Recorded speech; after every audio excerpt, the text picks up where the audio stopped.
بزرگ تو یہ قصہ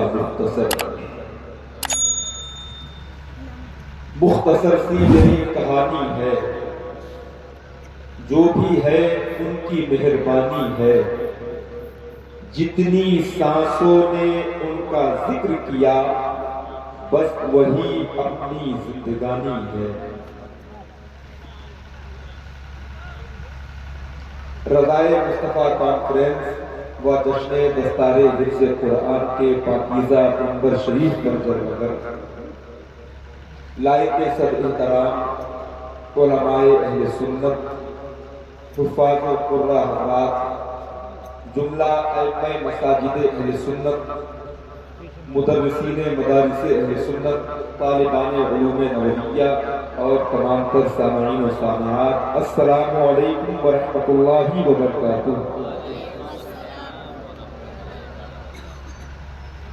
ماشاءاللہ حضرات، میں سب سے پہلے آپ سبھی کو اور بالخصوص دارالعلوم لطیفیہ حنفیہ رانی گنج کے جملہ اراکین، جملہ منتظمین کو بہت بہت مبارکباد پیش کرتا ہوں۔ آج الحمدللہ رب العالمین اس دارالعلوم کے سالانہ عظیم الشان اجلاس میں ہم اور آپ شریک سعادت ہیں۔ آپ حضرات پورے سال مدرسہ اور بانیان مدرسہ کا جو تعاون کرتے ہیں، آپ جو خدمت انجام دیتے ہیں، آپ کی پورے سال کی اس خدمت کا اور محنت کا آج رزلٹ نکلنے والا ہے۔ آپ حضرات نے دارالعلوم کو جو دیا ہے اس کے بدلے میں آج یہ دارالعلوم قوم کے حوالے قوم کی امانت کرنے جا رہا ہے۔ اس کی رونمائی انشاءاللہ الرحمن مشائخین اہل سنت اور تمام علماء اکرام کے مقدس ہاتھوں سے بہت جلد انشاءاللہ دستار بندی کی شکل میں آپ ملاحظہ فرمائیں گے۔ ہمارا اور آپ کا یہ محبوب ترین ادارہ دارالعلوم لطیفیہ حنفیہ، جو الحمدللہ اس علاقے میں اہل سنت کا ایک مضبوط قلعے کی حیثیت رکھتا ہے، آج اس کی کوشش سے نکلنے والے مذہب و ملت کے وہ مستقبل کے سپاہی آپ کے سامنے پیش کیے جائیں گے، جو انشاءاللہ ہر موڑ پر ہماری رہنمائی کے لیے پیش نظر آئیں گے۔ میں دارالعلوم کے تمام انتظامیہ کو، جملہ مدرسین کو، جملہ اپنے احباب کو بہت بہت مبارکباد پیش کرتا ہوں۔ آپ دیکھ رہے ہیں میرے ملک کی رونقوں میں اضافے کا سبب بننے والا وہ قیمتی پاکیزہ مہمان، جس کے انتظار میں لوگ صبح کے 4 بجے تک بیٹھے رہتے ہیں۔ نعت خوانی کے حوالے سے ملک کا وہ منفرد لہجہ کہ الحمدللہ جس کی مثال کو خود اپنے آپ ہے۔ ابھی سرکار امام حسین کی بارگاہ سے، سرکار مولا علی کی بارگاہ سے، سرکار غوث اعظم کی بارگاہ سے بالکل تازہ حاضری دینے کے بعد ابھی 2 روز قبل ہی جناب زین العابدین کانپوری بغداد شریف سے واپس ہوئے ہیں اور اس وقت آپ کی نگاہوں کا مرکز بنے ہوئے ہیں۔ میں بہت مبارکباد پیش کرتا ہوں۔ منبر نور پر آپ دیکھ رہے ہیں کہ تمام تر وہ موقر علماء اہل سنت تشریف فرما ہے، علم جن کی علامت ہے، علم جن کی شناخت ہے، علم جن کی پہچان ہے۔ آپ ان علماء سے محبت کریں تاکہ علم کی خوشبوئیں آپ کے دسترخوان تک پہنچ جائیں۔ جو بھی میرے بھائی ادھر ادھر گھوم رہے ہیں، میں ان سے گزارش کرنے جا رہا ہوں کہ آپ لوگ جتنا جلد ہو سکے جلسہ گاہ میں تشریف لے آئیں۔ آج الحمدللہ آپ کے ادارے کے ذمہ داران نے ملک کے وہ مشہور و معروف خطبہ اور شعراء آپ کے دیار محبت میں جمع فرما دیے ہیں کہ جن سے ملاقات کے بعد انشاءاللہ آپ کی زندگی میں ایک انقلاب پیدا ہوگا۔ میں بہت شکر گزار ہوں اللہ رسول بلبل باب مدینہ پیغمبر اخلاق و محبت بڑے بھائی مولانا ساجد رضا شمیمی صاحب اللہ کا، جو اس علاقے کی نمائندگی پورے ملک ہندوستان کے جلسوں اور نعتیہ مشاعروں میں کرتے ہیں۔ ابھی آپ تمام تر وہ معزز مہمان جن کے نام آپ نے اشتہارات میں کئی روز سے ملاحظہ فرمائے ہیں، جن کا انتظار اس وقت پوری دنیا سنیت کر رہی ہے، وہ تمام تر پاکیزہ نورانی چہرے آج آپ کے اسی منبر نور پر آپ کو مسکراتے ہوئے نظر آئیں گے۔ تو آئیے محبت اور عقیدت کے ساتھ سب سے پہلے ہم اور آپ حضور کی ایک حدیث سنیں اور اس پر عمل کریں۔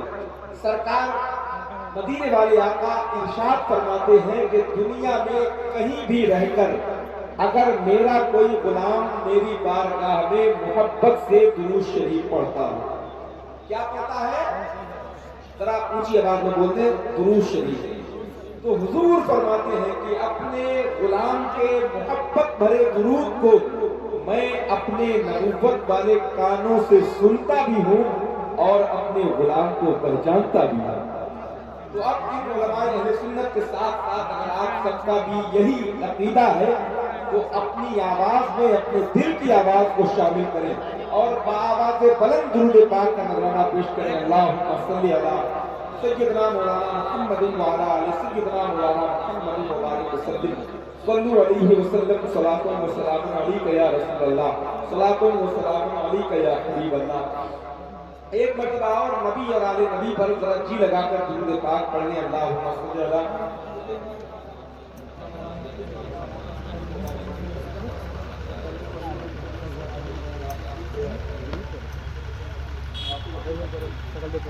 ماشاءاللہ۔ سر شام سے لے کر آپ ملاحظہ فرما رہے ہیں کہ تلاوت قرآن کریم اور اس کے بعد نعت و مناقب کا سلسلہ جاری و ساری ہے اور انشاءاللہ یہ سلسلہ جاری رہے گا۔ بہت اچھے اچھے قیمتی اشعار بھائی محترم قاری زین العابدین کانپوری صاحب آپ کو جائیں گے، بھائی ساری شمیلی صاحب اور شہنشاہ فضل محترم جاوید صدیقی صاحب تشریف فرما ہونے والے ہیں۔ شہنشاہ خطابت ناشر مسلک اعلیٰ حضرت استاد العلماء حضرت علامہ مفتی شیر محمد صاحب قبلہ جو لکھنؤ کی سرزمین سے چل کر آپ کے دیار محبت میں تشریف فرما ہو چکے ہیں، وہ بہت جلد منبر نور پر ہوں گے۔ اور آج کا خصوصی خطاب جو ہمیں اور آپ کو ملاحظہ فرمانا ہے وہ امیر سنی دعوت اسلامی حضرت علامہ شاکر نوری صاحب قبلہ جو ممبئی مہاراشٹرا کی سرزمین سے چل کر ایک طویل سفر طے کرنے کے بعد ہمارے اور آپ کے دیار محبت میں تشریف فرما ہوئے ہیں۔ انشاءاللہ ان سب سے ہماری اور آپ کی ایک بات دیگر ملاقات ہوگی۔ اب یہ تمام مہمان کو میں نے بتا دیا کہ کون کون آ چکا ہے، کس کس سے آپ کو خصوصی ملاقات کرنی ہے۔ اب ملاقات کیسے انداز میں کرنی ہے اس کا مظاہرہ آپ کو پیش کرنا ہے۔ ذرا محبت سے ایک مرتبہ اپنے ہاتھوں کو اٹھائیں اور ذرا دل سے پکارے کہیں یا رسول اللہ، اور اونچی آواز میں کہہ دیں یا رسول اللہ۔ کانپوری صاحب بیٹھے ہوئے، ایک عاشق رسول جب مدینہ شریف کا ارادہ کرتا ہے اور وہاں جاتا ہے اور واپس جب آتا ہے تو آنے کے بعد اس سے لوگ سوال کرتے ہیں کہ آپ جب مدینہ گئے تھے تو یہاں سے کیا لے کر گئے تھے، اور جب واپس آئے ہیں تو حضور کی بارگاہ میں کیا چھوڑ کر آئے ہیں۔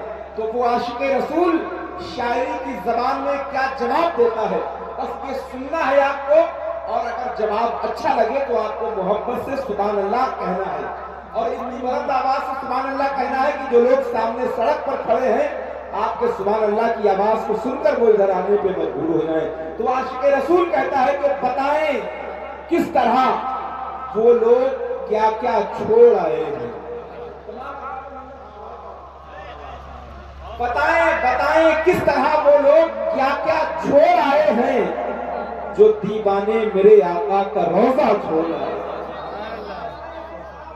کیا کیا چھوڑ آئے ہیں، بتائیں کس طرح وہ لوگ کیا کیا چھوڑ آئے ہیں جو دیوانے میرے آقا کا روضہ چھوڑ آئے ہیں۔ اور ابھی میرے بھائی نے ایک شعر پڑھا تھا، کچھ ایسے بھی لوگ ہیں جو بہت عجیب طرح کی باتیں کرتے ہیں، میں کسی کا نام نہیں لوں گا، بس شعر پڑھوں گا، انشاءاللہ آپ خود ان تک پہنچ جائیں گے۔ بتائیں کس طرح وہ لوگ کیا کیا چھوڑ آئے ہیں جو دیوانے میرے آقا کا روضہ چھوڑ آئے ہیں۔ خدائے پاک ان کے حج کا ان کو اجر کیا دے گا جو مکے سے پلٹ آئے مدینہ چھوڑ آئے۔ خدائے پاک ان کے حج کا ان کو اجر کیا دے گا، خدائے پاک ان کے حج کا ان کو اجر کیا دے گا جو مکے سے پلٹ آئے مدینہ چھوڑ آئے ہیں۔ مدینہ چھوڑ آئے ہیں کیوں؟ کیونکہ مدینہ شہر